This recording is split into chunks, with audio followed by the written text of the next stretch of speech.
Assalamualaikum warahmatullahi wabarakatuh. Kita belajar bersama kembali ya. Kali ini kita akan belajar mengenai matematika peminatan. Oh iya, pada semester ini matematika peminatan ada dua hal yang dipelajari. Yang pertama persamaan trigonometri dan yang kedua adalah nanti ada rumus, jumlah, dan selisih sudut, sinus dan kosinus. Untuk yang persamaan trigonometri ini sebetulnya sudah kita bahas sedikit kemarin di kelas 10, yaitu tentang persamaan yang sederhana ini ya. Sinus X sama dengan sinus alfa, kosinus X sama dengan kosinus alfa, dan tangan X sama dengan tangan alfa. Nah, ini hanya untuk sekedar mengingat kembali. Pertama kita akan bahas dulu persamaan sinus X sama dengan sinus alfa. Jadi nanti alfa ini artinya adalah misalnya suatu sudut besarnya itu alfa, bebas berapapun ya, mau 1 derajat, 3 derajat, negatif 7, 1000 derajat, terserah. Tapi untuk memahami dan kita mencari rumusnya, kita anggap bahwa alfa ini ada di kuadran 1, sebetulnya bebas mau ada di kuadran manapun. Agar mudah diamati, kita anggap dia di kuadran 1. Secara kasat mata, yang namanya persamaan, agar persamaan tersebut benar atau penyelesaiannya itu benar, itu kalau disubstitusikan ke persamaan tersebut, ruas kiri dengan ruas kanan nilainya harus sama.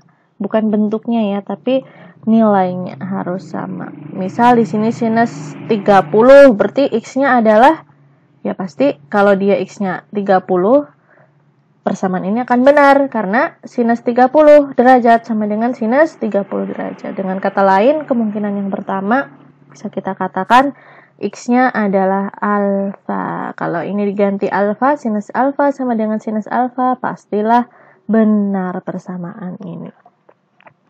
Namun, apakah hanya alfa saja yang memenuhi? Ternyata tidak. Karena apa? Karena fungsi trigonometri itu sifatnya periodik seperti ini gambarnya. Jadi ini dimulai dari ini, nilainya itu akan ada yang sama di suatu tempat gitu loh, sesuai dengan periodenya. Misal kita amati ya yang mudah nih. Nilainya 0, ini dia di mana saja? Ternyata di 0 derajat, di 360 derajat atau kita katakan 2pi, kemudian di 4pi, 6pi, 8pi, 10pi, dan seterusnya. Atau kalau ke kiri ini di negatif 2pi, negatif 4pi, dan seterusnya. Artinya apa? Di kelipatan 2pi, nilainya pasti sama, berlaku juga untuk yang nilainya 1. Kalau dia di jarak 2pi berarti berapa nih? 1, 2, 3, 4. Nah, kan sama di sini. Nilainya dia akan sama secara periodik seperti itu. Sehingga bisa kita tulis juga tambahannya alfa dan juga kelipatannya dari 360 ditambah alfanya itu. Ini ya sebabnya ada K kali 360 derajat itu seperti ini. Atau kalau dengan lingkaran, misal ini alfa diputar ya di sini ditambah 360 derajat atau satu putaran penuh, nilainya akan sama karena tempatnya sama. Diputar lagi 2 kali 360 derajat juga sama. Diputar lagi 3 kali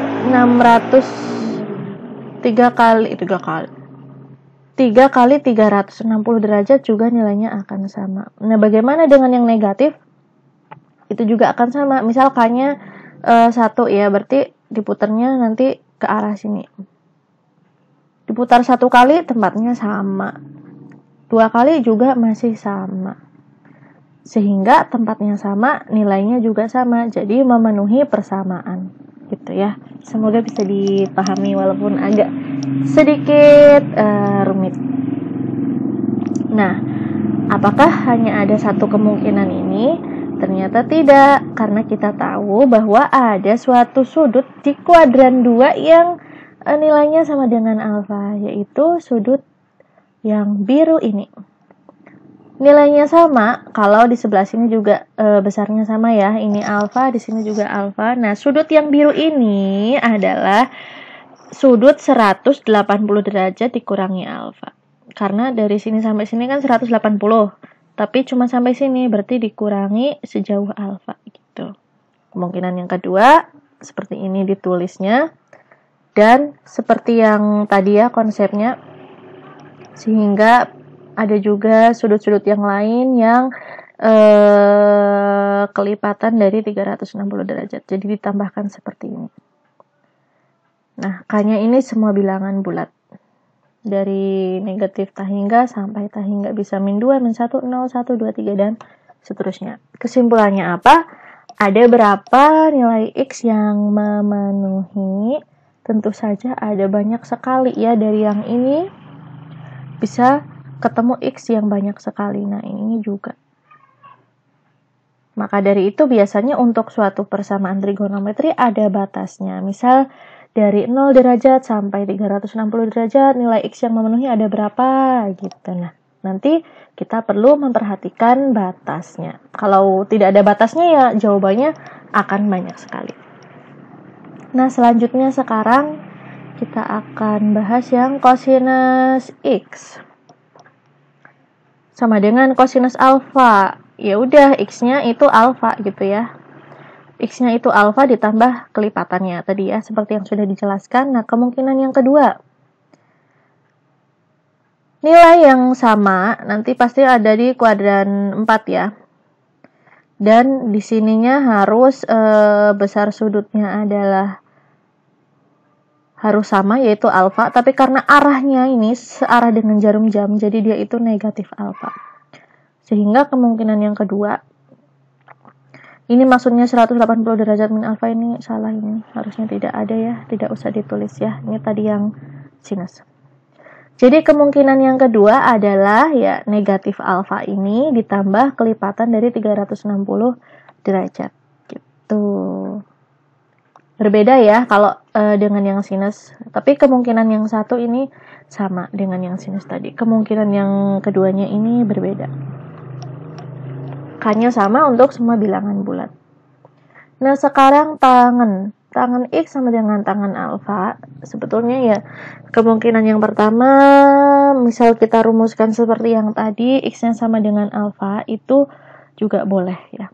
Tapi itu sebetulnya sudah bisa dirangkum menjadi satu penyelesaian. Satu rumus penyelesaian, bukan hanya satu penyelesaian maksudnya. Nah, seperti ini.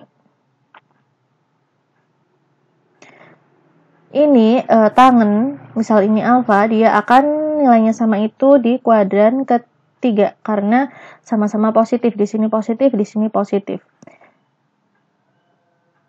Seperti ini ya. Nah, kamu lihat periodenya, misal 0 derajat itu akan sama nilainya 0 lagi di mana? Di Pi, di 2Pi, 3Pi, 4Pi.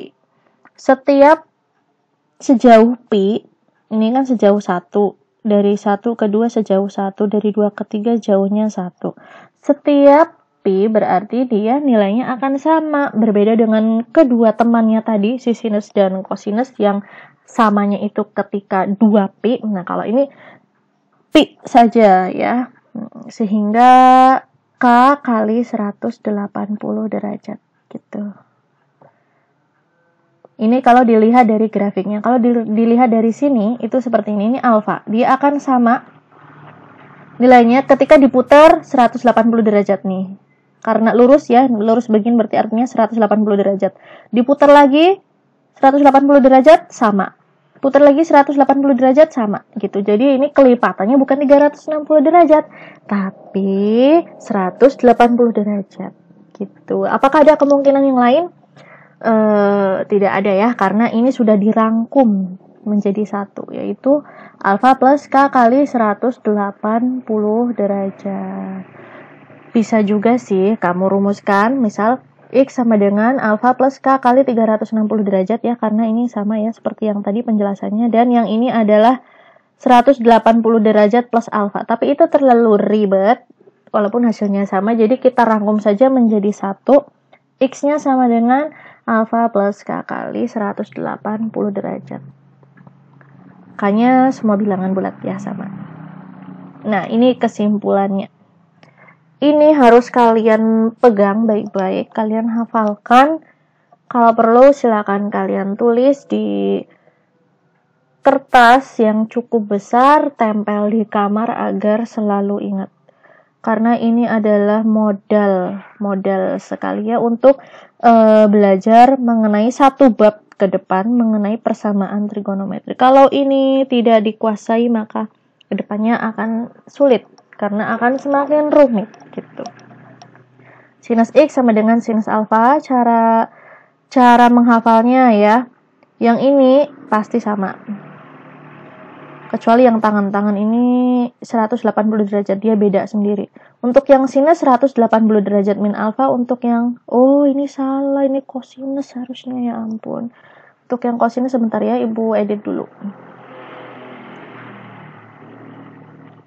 Diedit saja langsung, tunggu ya. Ini kosinus. Sorry. Kosinus, iya. Seperti ini. Nah, ini dalam bentuk derajat. Kalau dalam bentuk pi ya seperti ini, tinggal diganti. 360 derajat itu 2pi, kemudian ini 180 derajat itu pi, dan seterusnya. Nah, penggunaan kapan kita menggunakan derajat dan kapan kita menggunakan pi, itu tergantung soalnya. Soalnya, jika batasnya itu berupa derajat, kita gunakan ini. Kalau batasnya berupa pi, kita gunakan rumus yang ini. Begitu. Contoh soal. Untuk contoh soal yang dalam bentuk derajat, sudah pernah dibahas ya di kelas 10, jadi tidak Ibu bahas, tapi bisa kalian pelajari sendiri dengan menonton kembali atau rewatch video mengenai persamaan trigonometri. Nah, sekarang kita akan membahas contoh soal yang dalam bentuk pi, karena biasanya kita lebih kesulitan untuk menentukan nilai x-nya, tapi sebetulnya mudah juga. Contoh yang pertama. Ini misal ada soal nih, sinus X sama dengan sinus 1/3 pi. Nah, intervalnya ini dalam bentuk pi. Itu 0 sampai 2 pi. Kalau ini dalam bentuk derajat, nanti pakainya yang derajat. Tapi ini dalam bentuk pi, jadi pakainya pi. Kemungkinan yang pertama untuk sinus, yaitu X1-nya alfa plus K kali 2pi. Langsung aja diganti, alfanya mana? Nah, ini adalah alfa. Sinus X sama dengan sinus alfa. Alfanya 1/3 pi. Seperti ini diganti.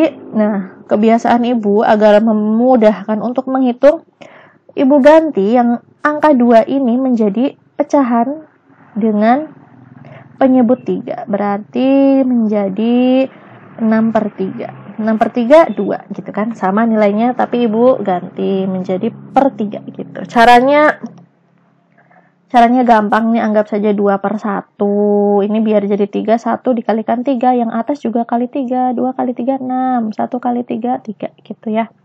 Setelah itu baru kita tentukan nilai-nilai K-nya. Tidak perlu semua, tapi kita prediksi saja. Kira-kira K berapa ya yang memenuhi. Misal kita ambil K-nya 0.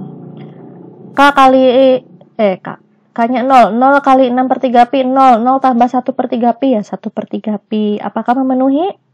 Di antara 0 sampai 2 pi memenuhi. Nah, sekarang kalau K-nya 1 kali 6/3, 6/3. 6 tambah 1, 7. 7/3. Nah, gunanya untuk mengganti ini menjadi 6/3, yaitu ketika menghitung seperti ini. Tinggal jumlahkan yang atasnya saja. 1 kali 6, 6 tambah 1, 7/3 pi. 7/3 itu 2 lebih ya. Jadi tidak memenuhi, karena ini batasnya cuma sampai 2. Jadi yang bawah ini tidak memenuhi. Yang memenuhi hanya yang 0. Nah, kalau negatif bagaimana? Kita coba saja.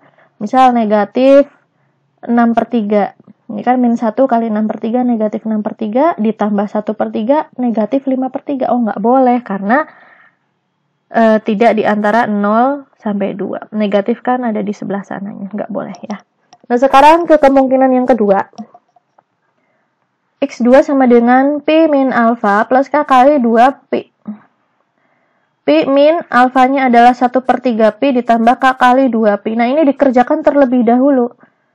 Pi itu sama saja 1 Pi atau 3/3 Pi. 3/3 dikurangi 1/3 yaitu 2/3 ya. Tidak Ibu tuliskan di sini. Langsung saja 2/3 Pi ditambah K kali 6/3 Pi. Nah, baru kita masukkan nilai-nilainya. Nilai-nilai apa? Nilai-nilai K-nya. Tidak usah semua. Biasanya dimulai dari 0 atau negatif 1 atau 1 gitu ya.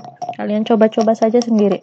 Nah, ketika K-nya 0, X-nya berapa? X-nya adalah 2/3 Pi. Ya, memenuhi? Memenuhi. Ketika K-nya 1, 1 kali 6, 6 tambah 2, 8. 8/3 Pi. Tidak memenuhi. Kenapa? Karena 8/3 sudah 2 lebih ya, 2 koma. Nah, jadi tidak memenuhi. Kesimpulannya, yaitu himpunan penyelesaiannya kita tuliskan seperti ini.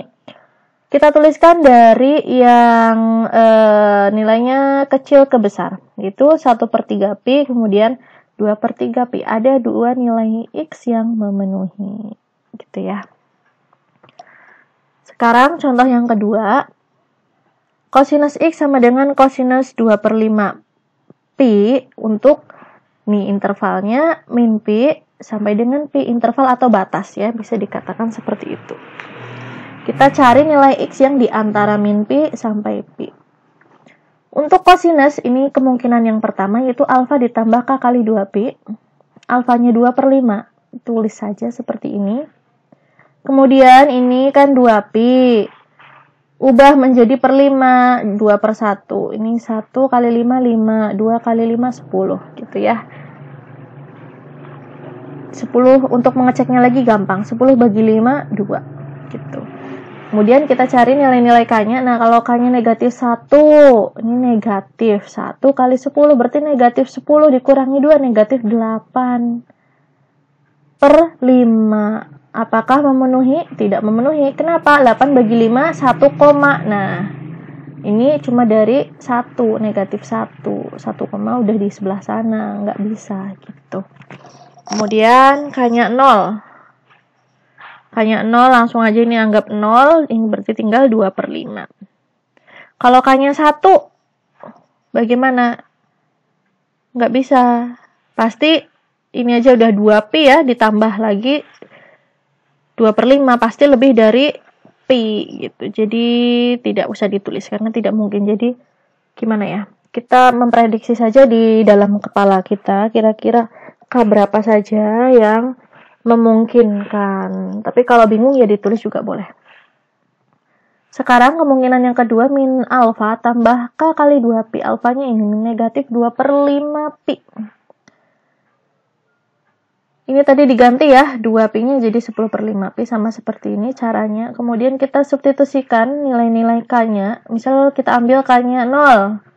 Ini menjadi negatif 2/5 Pi. Memenuhi atau tidak? Memenuhi. Karena ini masih kurang dari 1. Kurang dari negatif 1. Jadi masih ada di dalam interval ini. Sekarang kalau K-nya 1, negatif 2/5 Pi tambah 1 kali 10/5. 10/5 Pi. 10 kurangi 2, 8. Tidak memenuhi karena 8/5 sudah lebih dari 1 Pi. Gitu. Jadi hanya ada 2 nilai X yang memenuhi, yaitu negatif 2/5 Pi dan 2/5 Pi untuk persamaan yang ini. Jelas ya? Jangan kelebihan atau kurang untuk menentukan nilai X-nya. Kita perhatikan betul-betul intervalnya. Contoh yang ketiga, yang terakhir. Tangen X sama dengan tangen 7/3 Pi. Batasnya dari 0 sampai 3 Pi. Nilai X-nya berapa saja yang di antara 0 sampai 3 Pi. Kita gunakan rumusnya itu alfa plus K Pi. Bukan 2 Pi ya untuk tangen, tapi K kali Pi. Dan di sini juga nggak ada X1, X2, langsung saja X. 7/3 Pi ditambah K kali Pi. Nah, ini biasanya Ibu ganti nih. Ini kan 1 Pi. Kita ganti menjadi 3/3 Pi. 3 bagi 3, 1. Sama. Untuk memudahkan penghitungan. Sekarang tinggal kita ubah-ubah nilai K-nya. Kita ganti misal menjadi negatif 2. Kenapa kok ibu bisa nebak negatif 2? Ya coba-coba aja lah ya pokoknya. Ibu nebaknya karena gini. Ini kan 7/3 itu 2 koma. Ya 2 koma kalau dikurangi 1 pasti masih ada sisanya gitu. Sisanya positif maksudnya. Jadi diganti K-nya sama dengan negatif 2. Negatif 2 kali 3 negatif 6.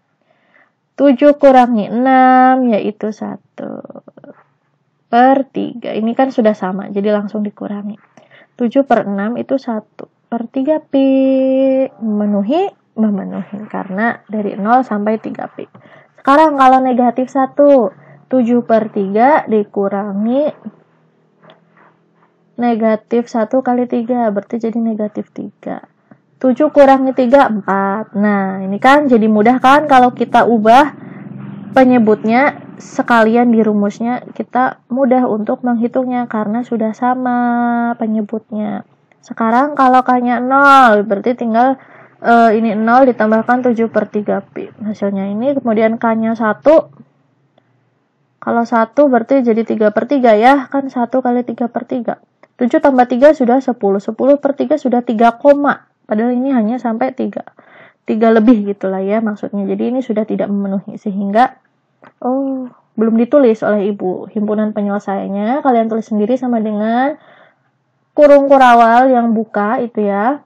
Ditulis dari yang paling kecil nilainya itu 1/3 pi, 4/3 pi, 7/3 pi tutup kurung kurawal. Demikian yang dapat ibu sampaikan. Semoga merefresh kembali ingatan kalian mengenai persamaan trigonometri. Pertemuan selanjutnya kita akan belajar yang lebih menantang lagi ya. Hanya variasinya saja. Nanti dari 3 persamaan ini harus kalian ingat. Kemudian nanti ada yang penjumlahan, ada yang perkalian. Nah, besok kita belajar yang apa dulu ya? Penjumlahan dan pengurangan terlebih dahulu. Sekian. Wassalamualaikum warahmatullahi wabarakatuh.